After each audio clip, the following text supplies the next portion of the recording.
Hey guys, Rabbit here, back with another Starcraft Broodwar Remastered cast, and today we have a pro game for you between Bisu and Hyuk. So a PVZ here between two Korean pros on a map called Neo Medusa, which I honestly can say I have never cast a game on before.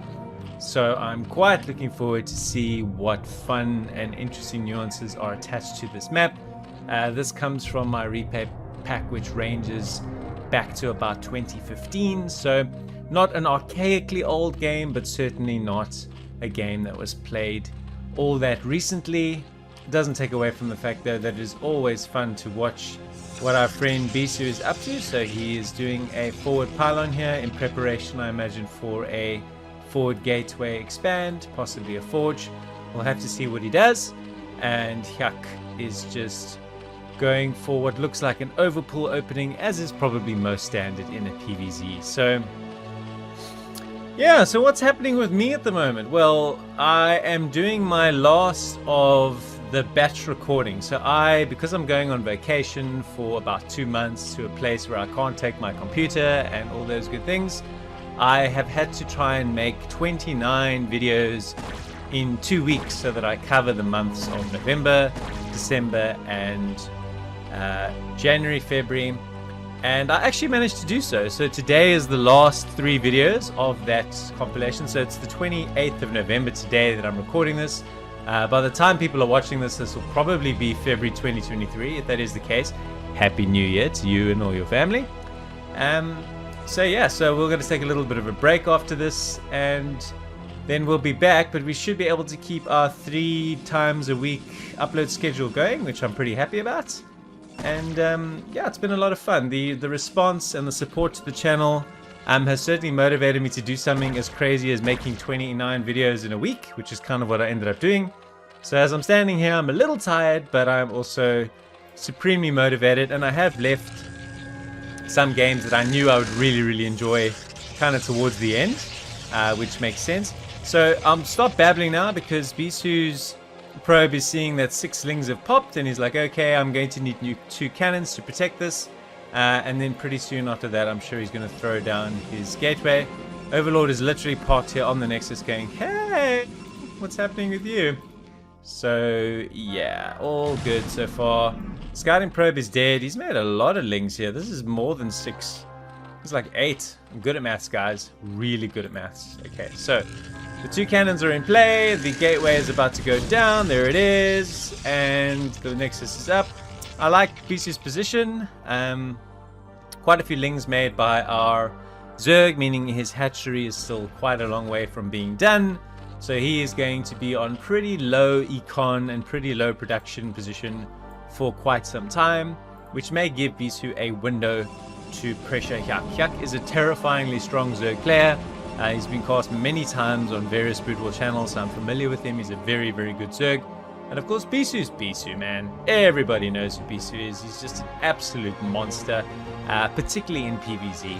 I think his win rate in PVZ must be just astronomically high. Throwing up a 3rd cannon here, so he's obviously afraid of something.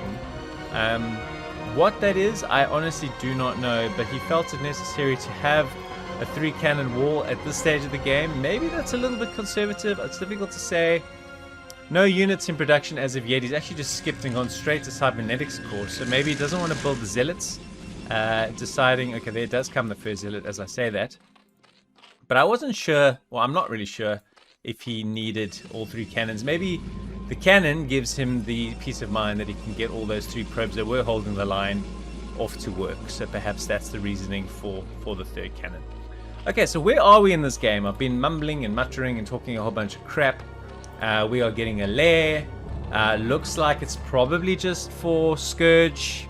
We'll see, obviously, once the lair pops, whether we throw down the Spire and have the Scourge there for anti-Corsair. The first Zealot seems to be going on an exploratory mission, although, you know, Bisu is really good with his Zealots. I will certainly give him that, but he is also very well aware that there are at least 8 lings waiting to intercept that Zealot, so I don't know if it's a very good idea to be sending your Zealots out onto the map quite yet. Spire is on its way. Interestingly enough, here's the main and here's the spire. So making it a little bit difficult to scout. He's got this wall of lings over here as well. But I'm pretty sure Bisu is already, we can see Stargate and Citadel on the way at the same time. That does tend to indicate potentially a timing attack, although neither upgrade is spinning. So he's not getting +1A, he's not getting +1 ground as of yet. So maybe he's just prioritizing units. It's difficult to say. He does have a goon out here, which is interesting. Perhaps that's just to chase away overlords. The overlord has actually already left the building in anticipation for this happening. So good anticipation from Hyuk there. Well done. This goon's like, come on, man. I came out early into the game. I wanted to do stuff, and you didn't give me a chance. Throwing down another cannon here. What is it that Bisu is so afraid of? He doesn't have anything on the map at all. He's got no map presence, is Bisu, and so he's just making units to defend himself from Hydras. And I want to tell him, you know, hello, Bisu from the past. It's Matthew from the future, and just wanted to say that you don't need so many cannons, brother. You're gonna be okay. Damn. Okay, so second gateway's coming in. Nothing spinning. Nothing spinning. Apologies for the mouse being a bit jerky. So just a very tech-centric build. So skipping upgrades and just really moving into his Templar tech as soon as he can. The Corsair is around. He's being chased. I can't click on him. There we go. Finally. Jeez, like hands are feeling like lead today. I don't really know why. It's about noon. I think I had breakfast. What reason do I have to be so bloody crap at clicking on things? Run, Corsair, run! Okay, jukes a little bit, which does create a tiny bit of space. And he's going to retreat to the safety of the 5 million cannons, but one Scourge does get a hit off. Gets into the base. He does have this one protective cannon, which is good. So what do we have in terms of gate count? We've got 2 gates here, 2 gates here. No upgrades are going yet at this stage. +1 ground has started. Potentially now Bisu would be charging up for an attack. Looks like 5-hatch Hydra. 1, 2, 3, 4, 5. Okay, so exactly what I'm saying. 5-hatch Hydra from Hyuk. This is terrifyingly difficult to play against if you are Protoss. So the name of the game is to go and pressure one of the Zerg's bases while he still has a relatively low number of Hydralisks on the field, which at this stage the answer to that would be 0. We are killing this thing. How many hit points does it have? 1,500. Okay, so that'll take that Archon a little while. My question is why? Get the meter! Get him, get him, get him! Get the meter! Get the meter! No! Stop killing the damn temple! Okay. What is up here? Oh, it's the way to back into this base. Oh, wow, okay. So you actually can't get in here this way. So he wants to try and shortcut his way around. These bloody weird maps, man. Okay, more zealots on the way. I think they have speed now. This Archon is determined to clear a road here, all on his lonesome. I love how he lifts his hands, and the Hydras have arrived, and we don't have any storm. Beast is feeling bold enough to engage here. I don't think this is a good idea. I don't think it's going to take much to reinforce and to engage here. Here we go. Suddenly now the Hydra numbers are looking pretty scary. These are +1 speed zealots though, so they are going to do a little bit of shredding. This is going to be a pretty close fight, but I think he stacked up the numbers and knows that that's just too many Hydras and backs on the hell out of there. Because he could have traded, but effectively losing far too many units would have hurt him on the counter. Some high Templars have arrived, and a DT. Interesting to see if he starts to move him out on the map. Thankfully, one player is red and the other one is orange, which is actually a pretty decent contrast in terms of the mini-map and scouting what's going on. 4th base coming in from Hyuk. I really like Hyuk's position, and Bisu is now just warping in his 3rd, which I think is fantastic. It's this map has got this convenient little back base, which kind of just belongs to you. So that does enable both players to take a relatively fast 3rd, which we now see Bisu having done. The wall that was blocking the back end of his base now has been broken down. But suddenly a terrifying amount of Zerg is moving across the map. We have Lurkers, we have Lings, we have one Mutilus. I don't really know what his job is. He just kind of doesn't want to feel left out, I guess. The DT is like, hello, okay, so I see you guys and you don't see me, yay. But I think the DT is just going to be like, hey guys, listen here, some bad things are going to happen. There's a lot of storms available here, but he doesn't have any observers that I can see. Oh, that's a lot of dead units. He's going to have to retreat here. Thankfully, he's got a bajillion cannons. He's adding a few more here. The Robo is coming into play. Where are you, Robo? It must be here. Here comes the Robo, and soon after that, we'll see the observatory. So I think Hyuk is in a very, very strong position. So Bisu does have the 3 bases, which is good. He's obviously going to try and move on to 4 as soon as he can, and then he's going to be sort of a 10-gate Protoss that's going to be focusing, I guess, on his upgrades. And now we're getting Dragoon range to counter the lurkers. But I like the Zerg's position. He's got a lot of hatch power. He's got a lot of map control at the moment that the lurkers are giving him. So could quite easily consider maybe expanding again and really getting up to a scary hatch count of like 8 or even 10. You know, Zergs, they get onto that sort of hatch count, especially pro Zergs that are just so good at managing a high volume of units effectively, are just very, very hard to beat. That being said, this is Bisu. He is freaking awesome at this game. So if anybody can show us how it's done, it certainly is him. So it's 1, 2, 3, 4 basing Zerg against a 3 basing Protoss. So probably very, very even in terms of where we are in this game. More upgrades are being worked on. So what does our Zealots must upgrade? What do you have? You've got +1. We are working on +2 attack. And our upgrades are working on for our Hydras that are +1 carapace, trying to get some melee attacks. Adrenal glands are ready for Ling, so this is going to be a little bit of a pivot away from mass Hydra, which is a very popular meta now, but maybe not as much in this time. We're going to see a lot of crackling, so maybe Ling Lurker, very Suxry-esque type style. I watched him play a game. I cast a game of his against DeWalt where he went this sort of Ling Lurker style, and it's just incredibly strong and very, very hard to play against. So a nice composition though from Bisu. I think he caters for the fact that there's a lot of Lings in the composition with these Archons. He's got a lot of High Templars that he's going to have to babysit. A lot of Zealots to fight the Lings. If this was mass Hydra, what you would notice in this composition, there'd be more goons and there'd be less Zealots. But I think this is probably the composition that he's chosen based on what he's expecting to face here. So what do we see? We see a lot of Lings. So the Lurkers, Zealots are a good counter for that. The Lurkers are countered by the Goons. And then, of course, you've got the Storm, which is good against everything. And then the Archons face the Lings as well. So the first engagement comes in here. Lots of Storms available, but this is quite a deep line of Lurkers. It's kind of like a tank line that you have to spread them out. Otherwise, it's very, very easy for Protoss to focus it down. The crackling power has come into play. But as I said before, the Lings are just so strong in numbers. And I expect with the number of hatcheries that our Zerg has, it's going to be able to reinforce a lot of attacks really frequency. 166 plays 123. We're definitely getting into the meat and potatoes of this game. Bisu is throwing up a 4th base here. I think that's going to make him really strong. Hyuk's going to have to make a plan and get himself a 5th base really soon. Picks up a High Templar there. That's a nice skirmish. Lots and lots of Zealots here. We can see the Zealots always tank in the front lines. The Archons are there to pick off some Lings as well. Pulls away a little bit. Doesn't seem to have an awful lot of observers with his army. These cracklings are just chasing down Zealots. He has to stay engaged. Lurkers are moving up, although that Archon got on top of him. Where are the observers? There's one only with this army, but that seems to be enough. Here's another couple here. Okay, so that's the difference between a pro Protoss and amateur, is they are vulnerable to having their one observer picked off. Bisu, of course, being a fantastic player, has at least 3 observers.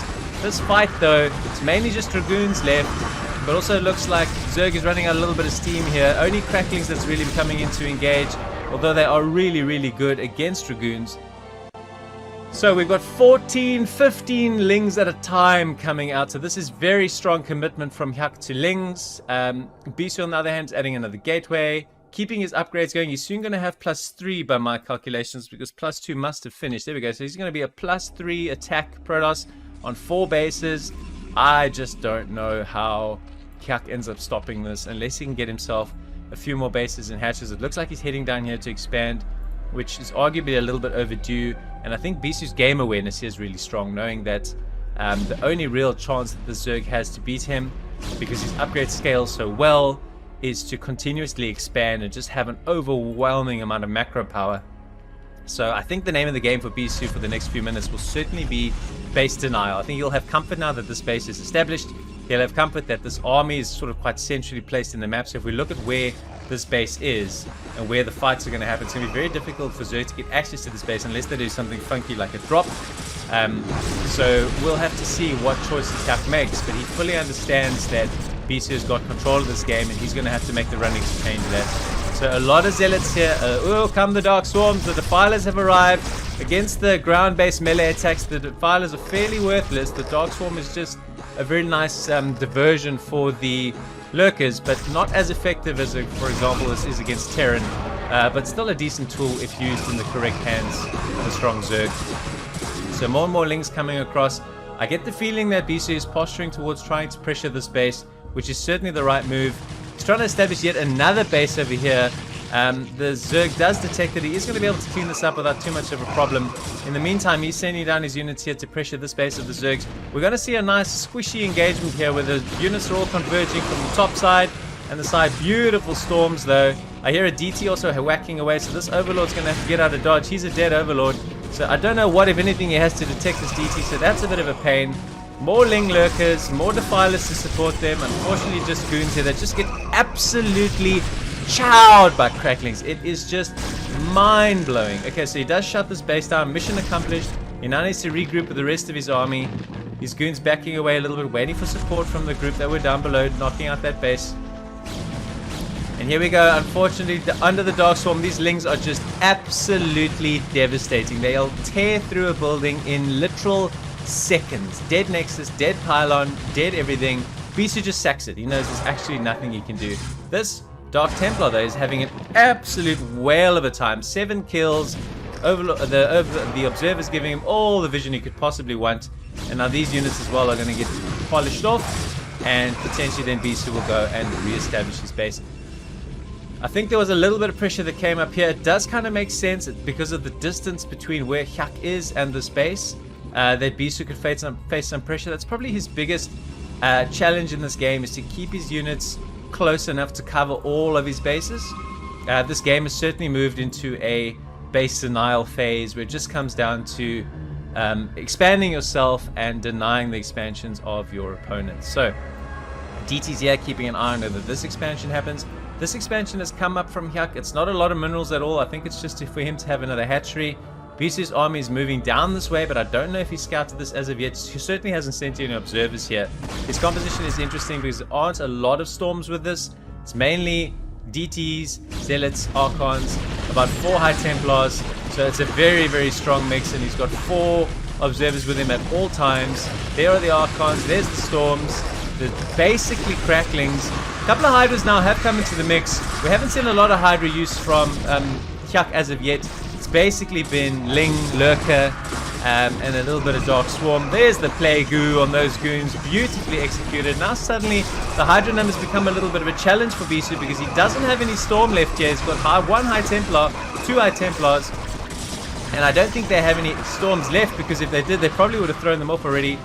This High Templar is going to get in here though, and this base has got some serious problems here. There's an Observer here as well. If he were to drop in a Lurker, unfortunately these High Templars don't have any energy, otherwise those drones would have been stormed into absolute oblivion.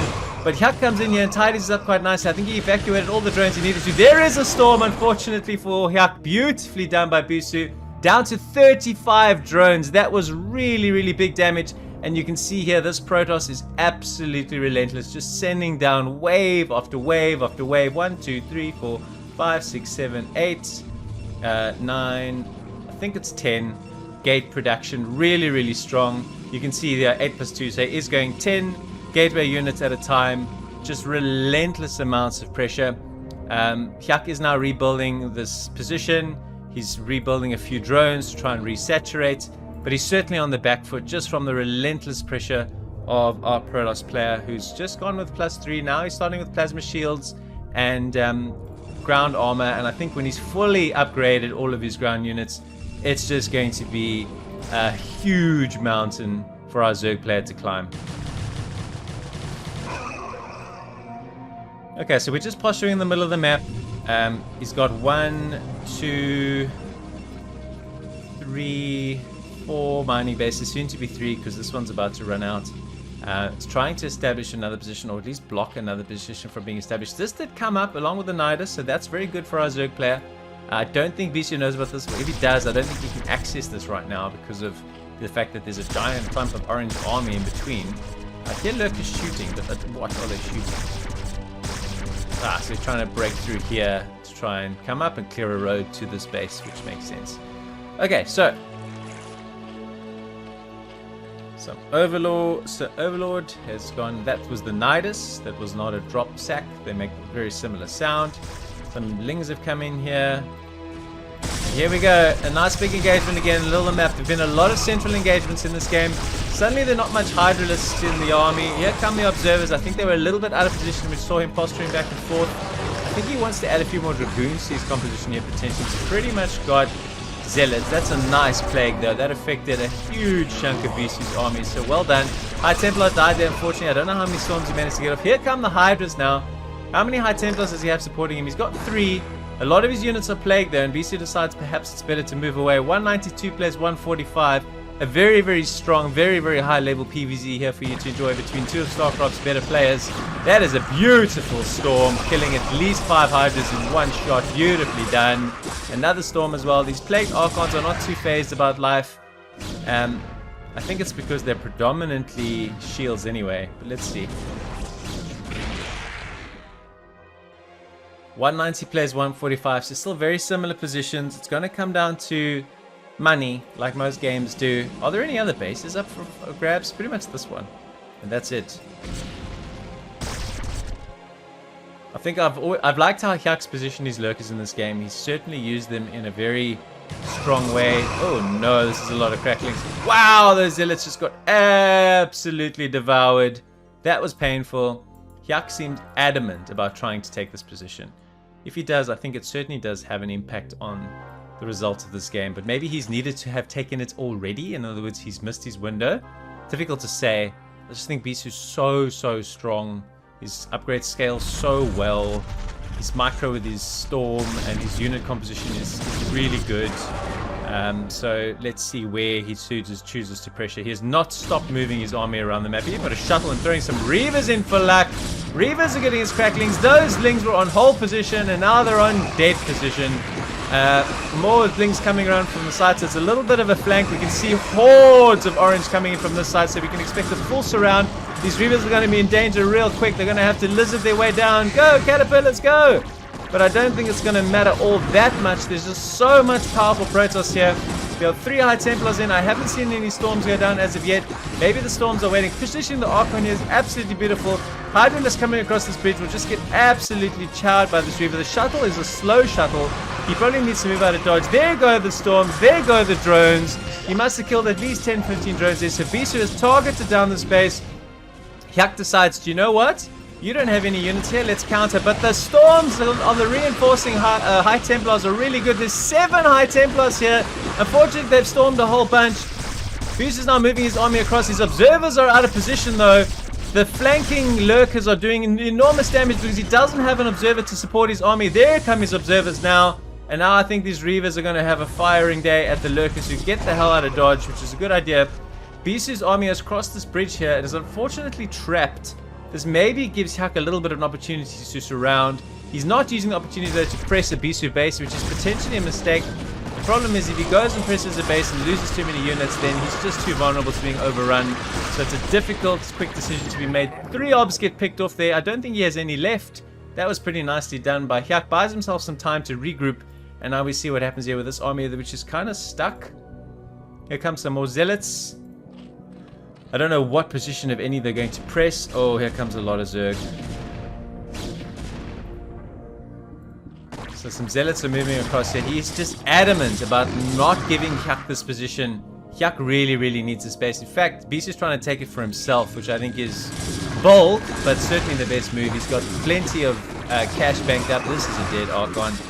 These units are kind of just here chilling. I think they're blocking Hyuk from re-establishing this position. In come the Zealots down to this bottom road. Because once you go up here, you can come down this ridge and in here. And they're on top of the sunken. I don't know if Hyuk has enough to reinforce this position. He probably does because it's only Zealots here. And so it's Hydras are going to clean this up pretty quickly. The Lings get in the front to tank for them. It's just now a matter of how many drones can he get. 43 drones when this attacks. Now he's got 42. Now he's got 43 again because he built one. And The Sunken's probably just going to tidy this up because he moves all his units out across. Meanwhile, this little group of units has sort of stayed here and not left the building. And that was a good hold from Hyuk. But the pressure, I think, is just starting to mount on our Zerg to re-establish a base. And it is just not happening. He needs this position and he just can't seem to take it. This is virtually mined out. So while it's useful for Bisu to protect it, and he can't move out because of all these bloody lurkers. So those units are kind of trapped on that side of the bridge. So Bisu's going to have to confront Hyuk's army, which is mainly over here, with his reinforcing units. But he's fully maxed out.